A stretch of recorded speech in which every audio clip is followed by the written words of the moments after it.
All right, we have a little review here of standard 1.05. I can rewrite expressions with positive exponents. Okay, so let's see here. I have 5x to the third times negative 2 times x to the negative 2 power. So let's see here. I have 5x to the third power. So that means 5x times 5x times 5x. So it's 5 to the third and x to the third. And this just stays negative 2x to the negative 2 power. All right.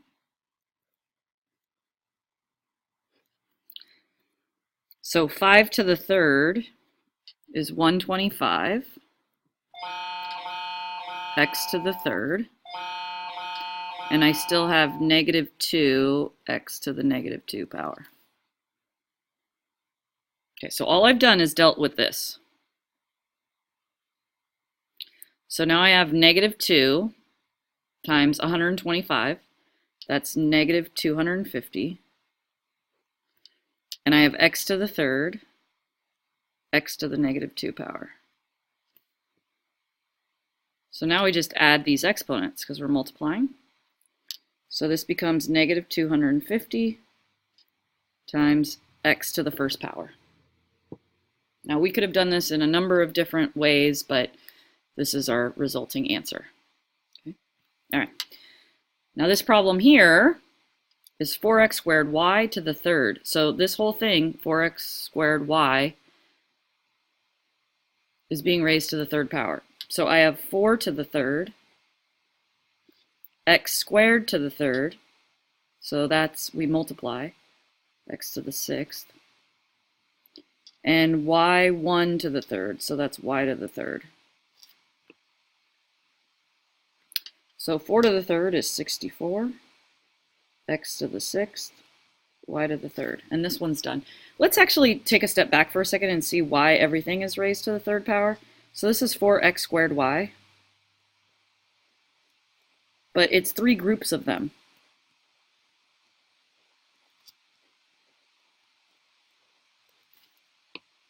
So we have 4 times 4 times 4, which is 64, x squared times x squared times x squared, which is x to the sixth, and it's y times y times y, which is y to the third. You can always write these out in expanded form and then simplify, but if you remember your rules that are in your notes, it's just a little bit faster.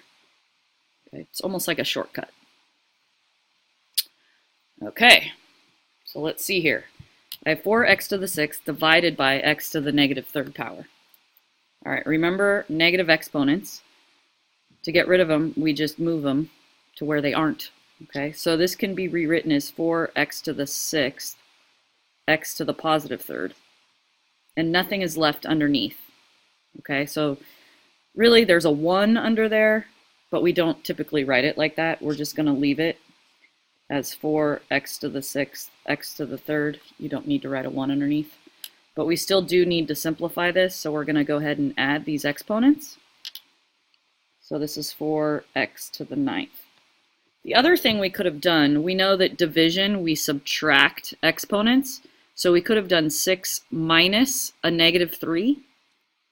6 minus a negative 3 is 9. So very quickly we could have ended up with 4x to the ninth by just subtracting exponents. 6 minus a negative 3. Done.